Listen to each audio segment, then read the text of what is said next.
Hi, everybody. Good afternoon, and thank you for joining us. We really appreciate it here at Flyover Future. To start things off, I'm going to have everybody just introduce themselves and share a little bit more about their university and their programs. Kelly, would you mind getting us started? Yeah, happy to. Hi, Jim. Thanks so much for pulling us together. And good morning or afternoon to everyone out there. And nice to see you, John and Geoffrey. So I'm Kelly Sexton, and I'm at the University of Michigan, where I serve as Associate Vice President for Research and Innovation Partnerships. So a little bit about University of Michigan. We do a lot of research. We've been ranked the #1 public university by research expenditures for a little over a decade. And so last year that translated to just over $1.6 billion in research expenditures across our 3 campuses. And so this translates into a lot of research and a lot of discovery. And I have the wonderful opportunity to try to find ways to move those innovations out into the world through commercialization. So in that regard, I oversee innovation partnerships. We are the university's tech transfer office, their technology commercialization office. And I have the real honor of working with 60 really incredible professionals. And we focus on 3 areas of service to our campus: alliances, licensing, and ventures. For us, alliances is referring to corporate research alliances, where we work with companies and try to build win-win research collaborations between these companies and our faculty's research labs. Our licensing team is among the very best in the business, and their job is to manage a really high volume of new invention disclosures that come into our office each year. We're typically in the top 5 for volume of new invention disclosures created on our campus and submitted to our office. So very busy. And we have this wonderful vantage point of getting to see all of the cool discoveries that are coming in. We work to support the patent protection and licensing of these new innovations. Our ventures team works hand in hand with our other teams to support the creation of new startup companies. We offer a variety of services through our ventures team and our ventures program to help create new startup companies and help successfully commercialize innovations. These range from non-dilutive translational research programs that we get to administer. We provide business mentorship through a mentor in residence program. We facilitate connections with investors. We send out a quarterly pipeline report to over 700 investors around the country and around the world to highlight U of M startups. We make a ton of introductions and do a lot of hosting of venture firms on our campus. And we also are able to make direct equity investments in promising U of M startup companies. So I'm really pleased to be part of this conversation. I love the vision of Flyover Future. I think I agree with you. This is an incredible ecosystem, and I look forward to learning more from my colleagues on this panel. Thanks. I guess, first of all, I just want to say I hope everybody appreciates the magnitude of what the University of Michigan does in this space. It's absolutely amazing. Traditionally second only to Johns Hopkins in terms of research dollars. But I actually look forward to learning more from you, Kelly. I also want to say being on this panel with Geoffrey Pinski is a real pleasure. I've known Jeff for probably about 5 years, and what they've done in Cincinnati in those 5 years between Jeff and his colleagues is absolutely remarkable. So I appreciate being on this panel. I'm happy to talk about what we're doing here. By way of introduction, I'm the Chief Innovation and Corporate Officer for the University of Oklahoma. I've been in this role for about a year, standing up the Office of Innovation and Corporate Partnerships, which at the University of Oklahoma all falls under the Vice President of Research and Partnerships. Prior to that, I was at Purdue University for 15 or 16 years, always working in a variety of spaces in basically the commercialization world, but not necessarily tech transfer. So that's kind of the big difference for me today. I have the Office of Technology Commercialization reporting to me. I have the Office of Corporate Partnerships and Economic Development reporting to me here. And then the third leg, very similar to what Kelly described is happening at the University of Michigan. I have kind of this slot that I'm ultimately going to fill on venture development. But in the meantime, there's a lot that we have going on by way of programming and support that happens out of our College of Business through the Tom Love Innovation Hub and through the Irani Center for the Creation of Wealth that provides a lot of that exact kind of support and assistance to faculty, students, staff, alumni, and other affiliates that I would kind of put under this whole umbrella of venture development. So I look forward to explaining more of that, talking about where we are, where we're going. We're certainly not in terms of research dollars, not yet at the magnitude of Michigan, but it's certainly we're certainly at a meaningful point with in excess of $400 million of sponsored research between our two primary campuses in Norman, Oklahoma, and in Oklahoma City with the Health Science Center campus, but also as well with our campus in Tulsa, Oklahoma. So a lot of moving parts to all this, and I look forward to sharing that. Thanks, John, for the kind words about what we've done in the last 5 years. So for everybody, I'm Geoffrey Pinski. I'm the Assistant Vice President for Technology Transfer. I joined UC about a little over 15 years ago, starting out in what was then called the Intellectual Property Office. About 6 name changes later, our office was moved out of the Office of Research and put into the newly created Office of Innovation about 5 years ago. And the Office of Innovation since then has, to John's earlier point, grown leaps and bounds. We've, as a whole, the Office of Innovation has responsibility for something we, the Cincinnati Innovation District, which is quickly growing and continuing to lead the charge of what we see as part of the key mission of the institution, to the point where just recently our leadership has unfortunately been so successful that the governor of Indiana has recruited him to take over workforce development for the state of Indiana. So David Adams, up until September, will be our Chief Innovation Officer, but afterwards he will be in charge of workforce development for the state of Indiana.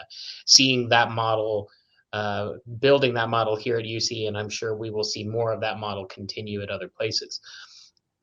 Within the Office of Innovation, we have, beyond leadership and pushing forward the Cincinnati Innovation District, we have corporate partners who are corporate partnerships who are responsible for managing the relationships within the Innovation District and helping those that choose to join and become part of that district connect and increase their connectivity to the institution. We have a venture lab, which is responsible for helping the community as well as faculty and staff of the institution build startups, taking their little nugget of an idea and helping them follow down the path towards creating a startup. We have a 12,000 square foot makerspace, which is now open to the public for people to take their ideas and bring them into the physical world. And then we have tech transfer. Tech transfer is responsible, as I think you heard Kelly talk about, identifying and collaborating with the faculty on campus in intellectual property the university owns to try to take it and generate impact outside the institution, beyond the normal pathways of education and transferring research knowledge. Kelly, could you talk a little bit more about Accelerate Blue and how that works into your strategy of going from the lab to the marketplace? Accelerate Blue is a new program for us. It's one we've been working to create the almost the entirety of the now nearly 5 years that I've been at the University of Michigan. And it's an early stage venture fund that we're able to use to invest in promising U of M startup companies, that come out of our shop and have a license to U of M intellectual property. We saw this as a need. We never viewed it as a standalone program where we're running a venture fund just to run a venture fund. It's really sort of a capstone part of our existing set of services. I mentioned when I was describing our ventures team, we're really fortunate to have a mentor in residence program at U of M. This translates to about 12 individuals who work with our office half-time. They're salaried employees. They come from entrepreneurial backgrounds, and their job is to support a portfolio of projects that, as Jeff said, are working on that nugget of an idea and really advancing it towards a startup company. And so, we're already providing all of this business mentorship. We're providing early stage translational research funding when the projects are still in the lab. But we really saw this gap when we were launching the startup companies. Being in the Midwest, in the Great Lakes region, it's just so much harder for our startups to raise, the first $100,000, first $500,000 that they need to be able to grow their company and be able to attract follow-on investment. In our area of the country, we also suffer from a talent problem, and I know we'll talk more about that. We view the two as going hand in hand. Sometimes you need a bit of early stage capital to be able to attract the CEO to join the company, to be able to attract your first sales manager, to really get the company off the ground.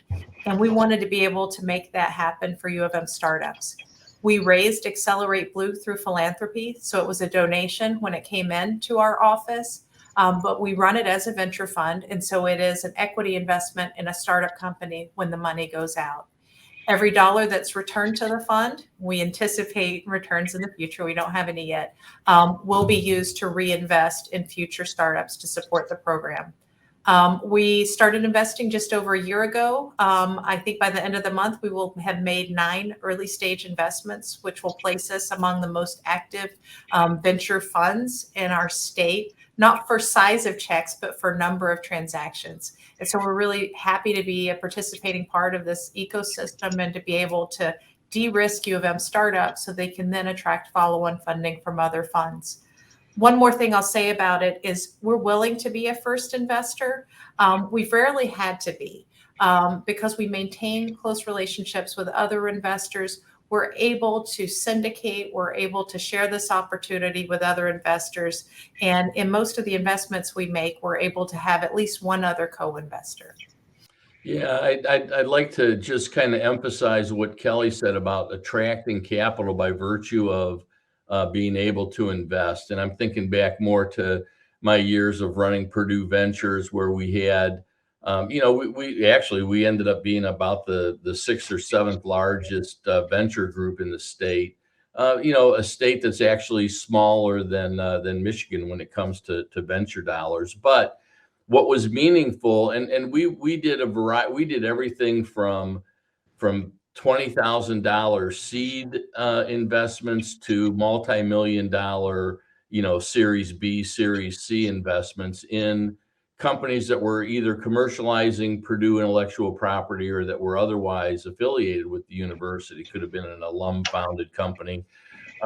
But I really think the real leverage of those dollars occurred when the companies were able to attract outside investments, both locally but also globally, and in large measure because Purdue had put their money where their mouth was.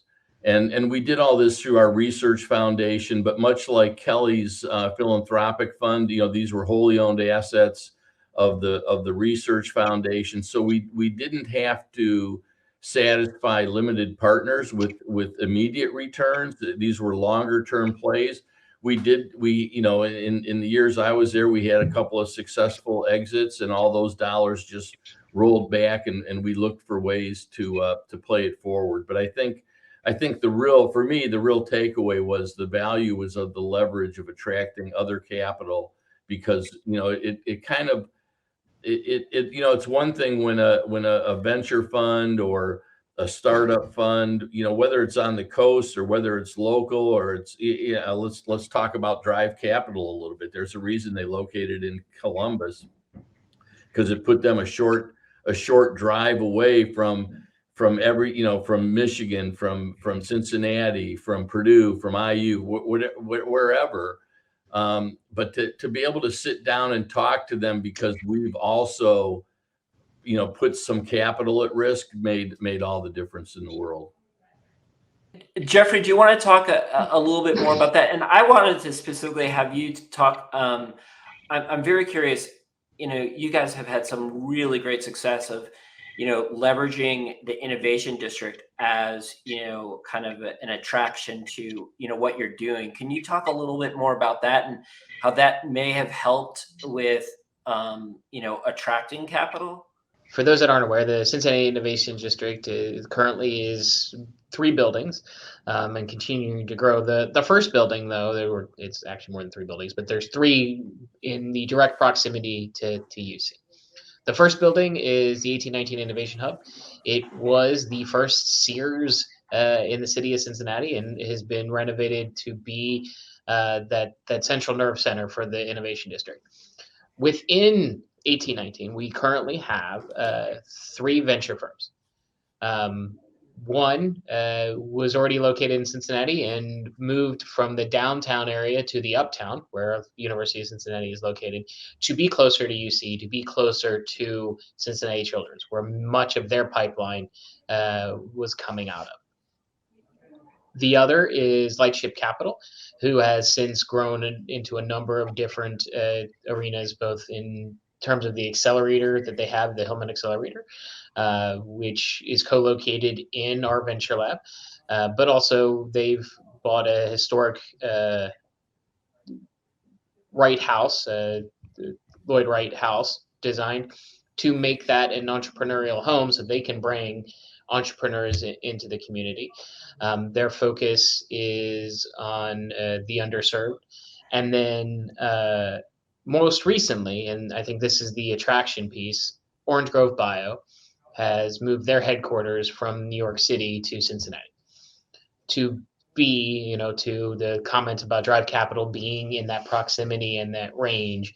They now have this, 4-hour drive to much of, if not all of the Midwest and the different capabilities, but it also for them, right, is this opportunity of being in a place that's far more convenient to them than the city of New York. They still have the connections with today being remote, but that connection is going to lead to new startups. And they've already launched a couple different. They're working on raising their next fund, and their area, and this is great for many of us. I think one of their first companies came out of the University of Michigan. Is early stage university therapeutics, and where better to be than in the Midwest. Can I just wanted to add a little something relative to just how expansive the flyover zone is.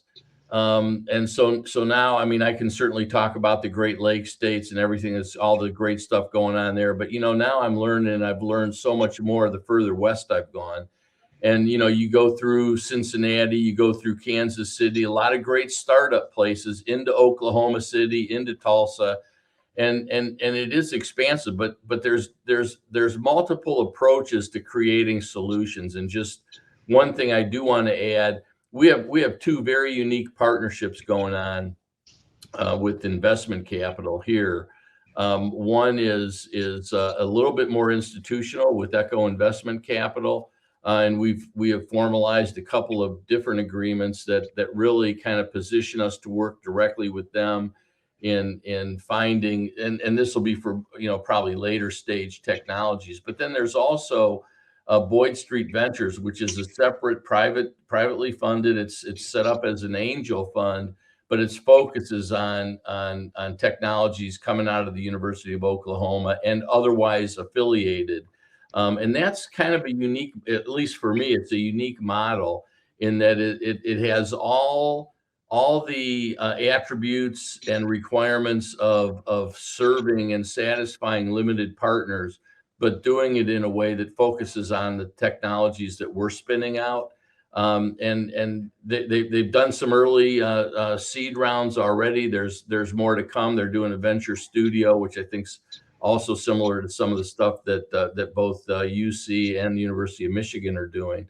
But to me, it's just kind of a fascinating way, and there are multiple ways to get to the same end, which is to provide this gap funding to the startups that are in dire need of it. I think Kelly put it eloquently, talking about those initial, where do you find that, whether it's the initial 50,000 or 500,000, that's so critical to getting them on the path to a seed round. You all have established programs, but I'm just wondering what advice you might have for either, starting to building these relationships, or how do you let people know about your, areas of expertise and specific programs? I used to always kid around that when we had created the Purdue Foundry, which goes back 10 or 12 years, I could be walking on campus and run into a world-renowned researcher and tell them what services we provide, and they would say, well, I didn't even know you existed. So and I think that's because, especially on the research side, we're talking about people that have their heads down, that are concentrating and focused on what they're doing. So I think the marketing of this is always a constant. So to me, it's all about literally walking the halls of the academy, walking through the labs, making sure people know that you're there for them, but also recognizing that they're only going to need you when they think they need you. And they may need you earlier, because I think all of us would agree the earlier we can get involved, the better, the more high, the higher the likelihood of success. So it's a constant. And I try to be guided philosophically by basically the words of, keeping, you've all heard, keeping the entrepreneur at the center, but it's really keeping the researcher at the center, and making sure that we're focused on communicating to them, making sure that when they do have that need, we're there for them. And kind of, John, to build on that, when you're describing, the faculty as being head down in the lab, part of, being in an ecosystem like ours is, when they're not in the lab, when they're, at the soccer games, when they're, out at the grocery store, they're just not as likely to bump into a venture capitalist or a serial entrepreneur in Ann Arbor as they would be in Silicon Valley. So we have to be a little bit more purposeful in helping to, take the critical mass that we do have in our ecosystems and make sure it's connected, and make sure we're making those good connections to faculty. So some things to get started. One, I've, asked my team to think about this problem. When we're fortunate enough to have an entrepreneur come to our office and say that they're looking for their next big thing, how can we be sure that they find it at U of M? Like, how can we be sure that we're surfacing, our best projects and the right teams to make that good fit. So one is, never miss an opportunity when we're fortunate enough to have a great entrepreneur come to U of M, which, we're fortunate to have happen. And then two, how do you keep those connections going? So put the people on your oversight committees for, funding programs.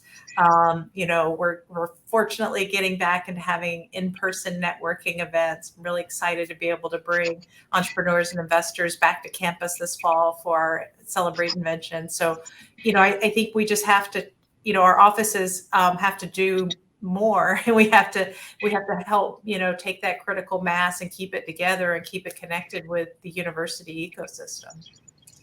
And I think, that, the affiliated angel network, John, you were talking about, is a great way to do that. Can I ask a question? Is it mostly alums, and is there a formal affiliation with University of Oklahoma, or is it more an informal one? It's informal, so we keep an arm's length, as all of us kind of do when it comes to the investing side. But it's really, and I would characterize it as an angel fund. So they did some original deals before they were well into their raising their first raise. You know, they did a couple of special purpose vehicles and did some things like that to function more like an angel network. But now they actually invest into the fund. So it's an informal partnership in terms of the relationship, but I am only saying informal from, you know, if I put my lawyer hat on, it's informal and yeah, you too, Jeff, you as a fellow attorney, I mean, there's things that you want to keep an arm's length on that you don't formalize, yet by the same token, my office is part of their screening process. So it's informal, but it's very deep, if that makes sense. Yeah. Yeah, and to build on Kelly and John's points, I mean, I think for many of us, and I think you heard it in both, it's about relationships, right? We want you know, how to get started. It's come talk to one of us.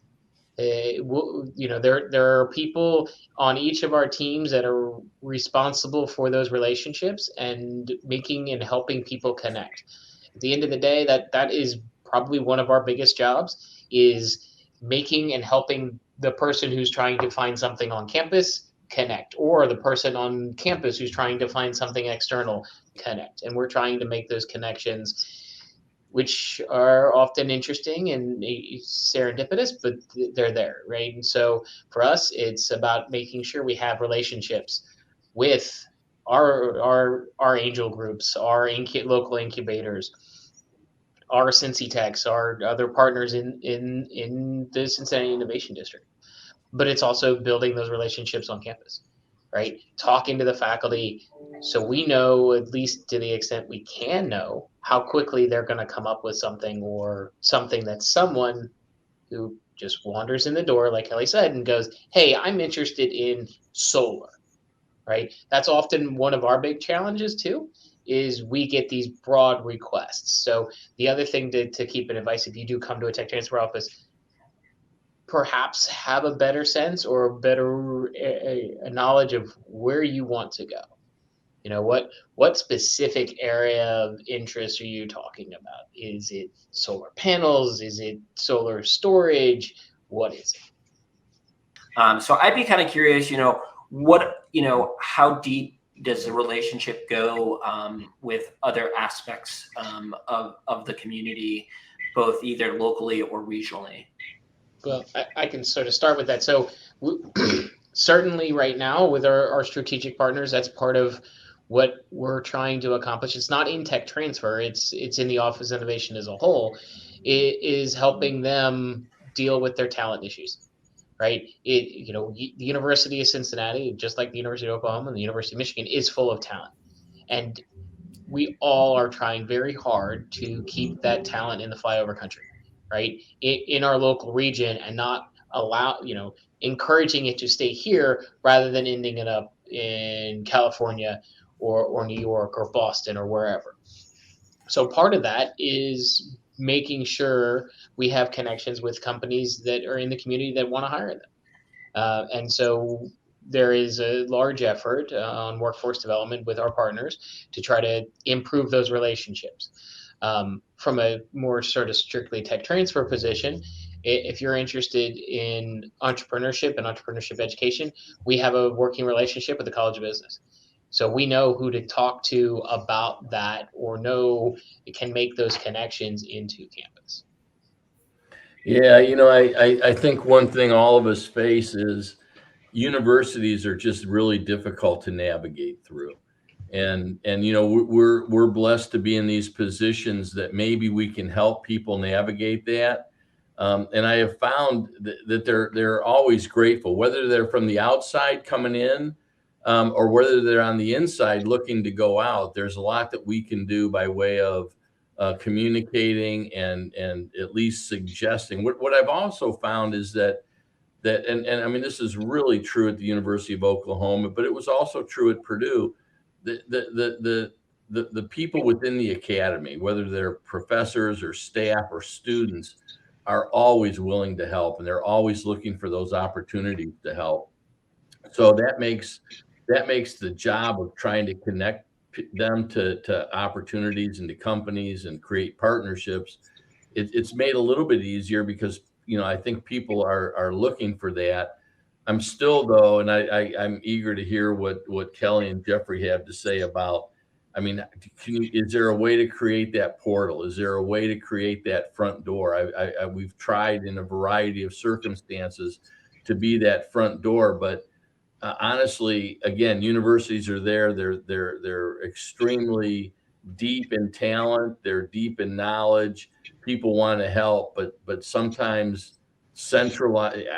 frankly, centralizing that front door could be a negative too. So I'm just open to hearing what the others do.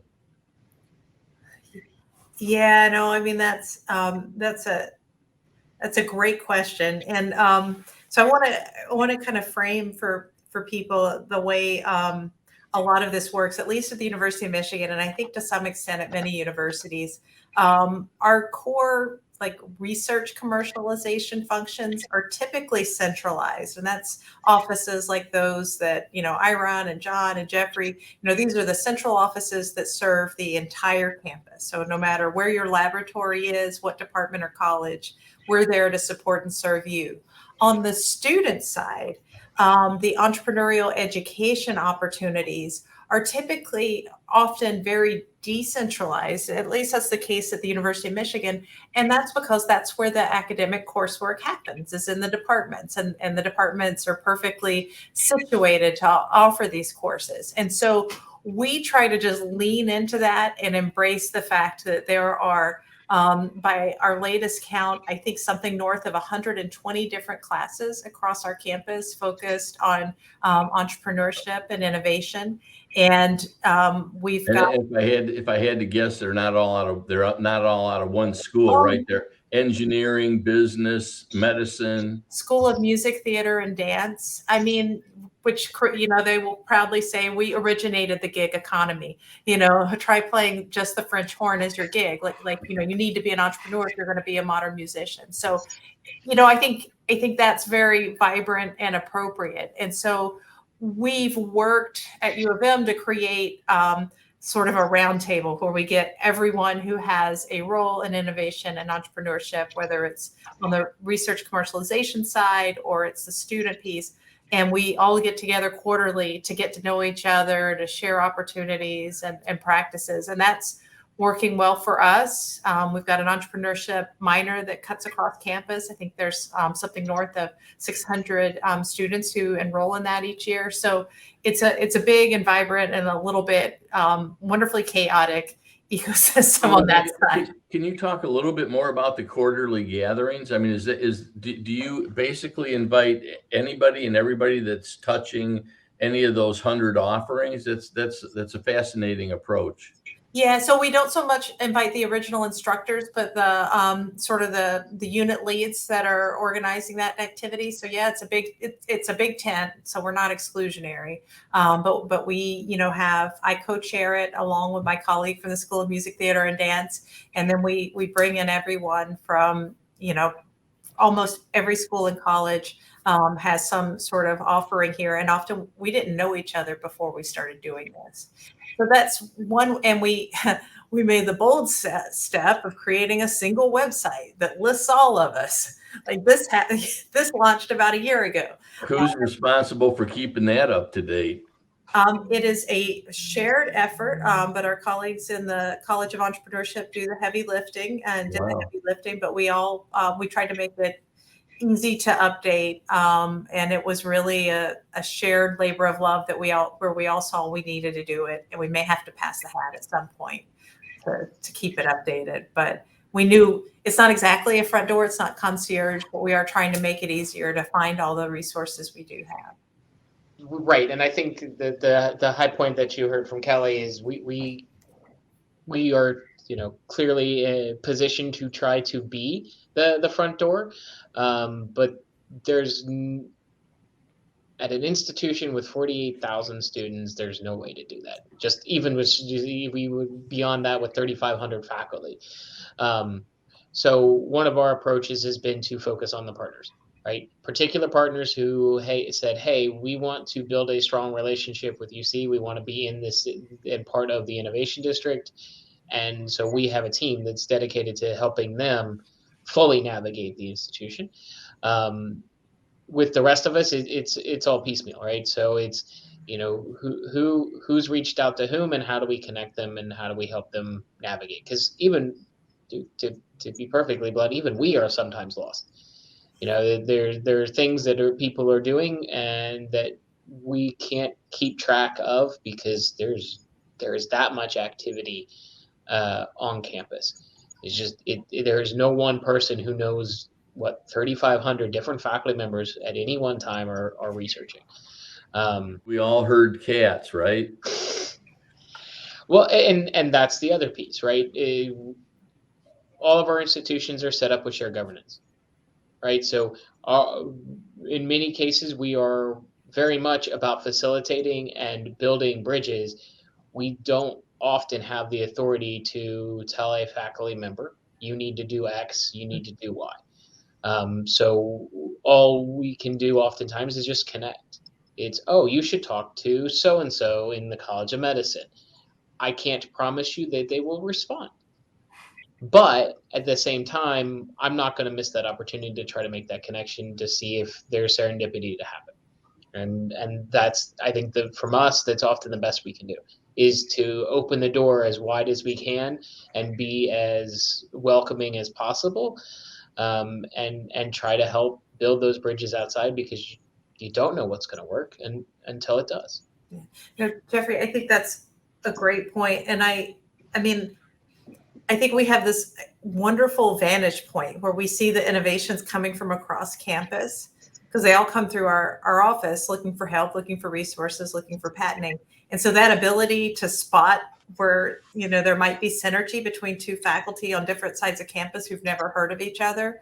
I think that's a really important value that we bring to our campus. And I like to say, when that starts to happen, when we're able to find those connections and bring together the team to connect one faculty from one portfolio with another one, like that's when the magic is happening. Like that is the real value we're providing when we're able to make those connections.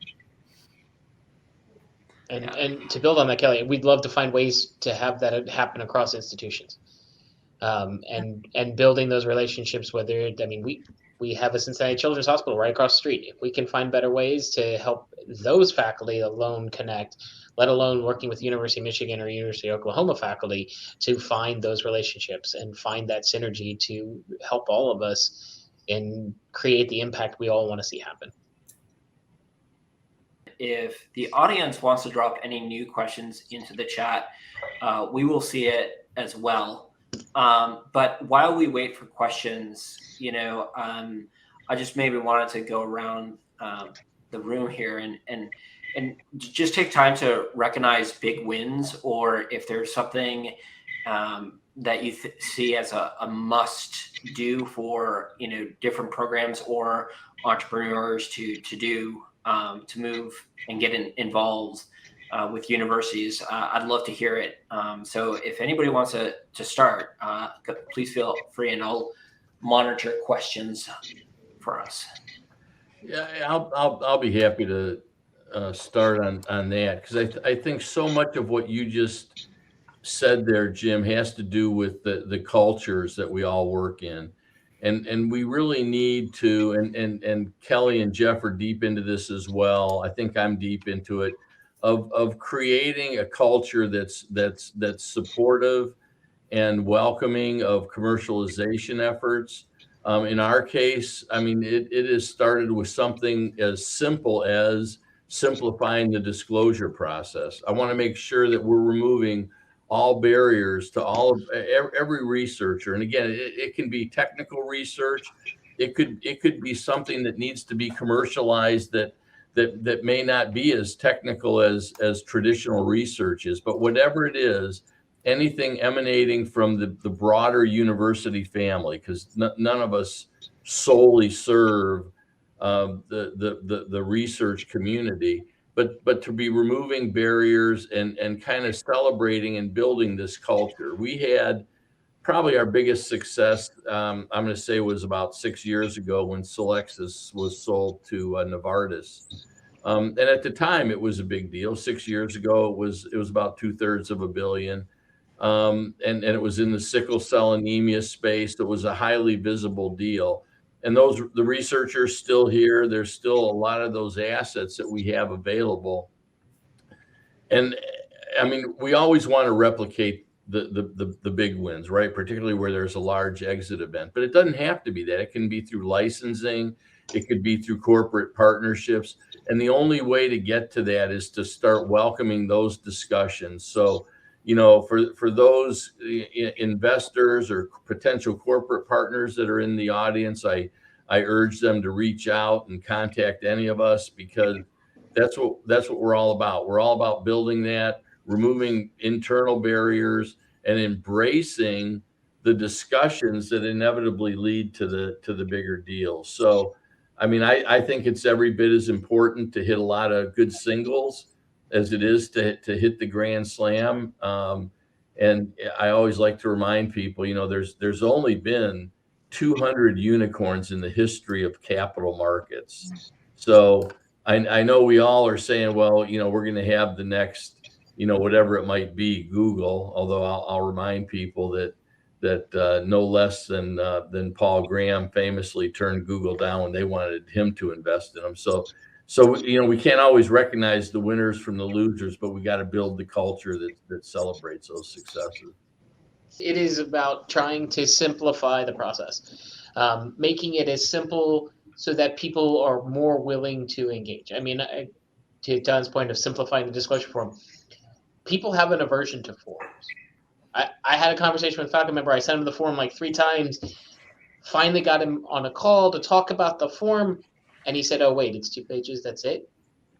Because he refused to look at it because it was a form. So we try very hard to be as simple and as straightforward. And that ties into as well being transparent, right? Understanding that we are here to provide and be that partner to help make that impact.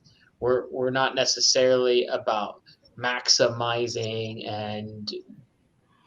and focusing on one thing. It truly is about generating that impact, getting that technology from some place where it is now down a path. Because we if we could actually, we had all the money in the world, maybe we could turn some of these things into products ourselves, but we don't. That goes outside the mission of the institution. So really, we're trying to lay the tracks so that it can get out there. And then the third one is trying to get out of the way as quickly as possible, right? We all are caught up in the rules and the processes, but the thing that kills probably more deals than anything else is pace. And we all struggle with it. We all struggle with how to keep up with all the rules we have to follow and all the rules that everyone else has to follow, and recognizing it's going to take 10, 15 years, whatever it is, for this technology to get there. The sooner we can help it get out, and many times the more likely, or the opportunity for everyone to have a better experience is there.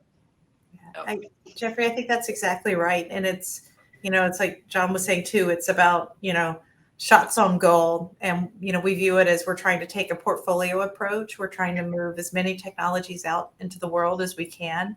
We're working, and we've worked really hard to make our licensing process easier, especially working with startups to recognize that a lot of our startup licensing practices came out of the therapeutics world and don't necessarily apply to the world of software. We need different models for different areas, and we need to be responsive to the needs of different industries and to their timelines and investment horizons. And so we've worked hard to listen to feedback that's not always easy to receive from investors and from entrepreneurs, and to listen and respond, and how we're evolving our startup licensing practices to be more entrepreneur and investor friendly, so we can move more deals out efficiently and quickly, and have maybe a smaller percentage of equity in a much larger portfolio of startup companies.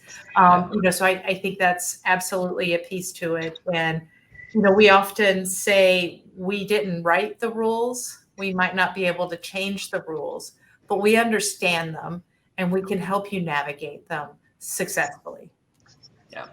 And on that note, we do have a question from Ed in the chat. And he asked, how can entrepreneurial support organizations work with local university tech transfer offices to connect and support the startups in their innovation ecosystems?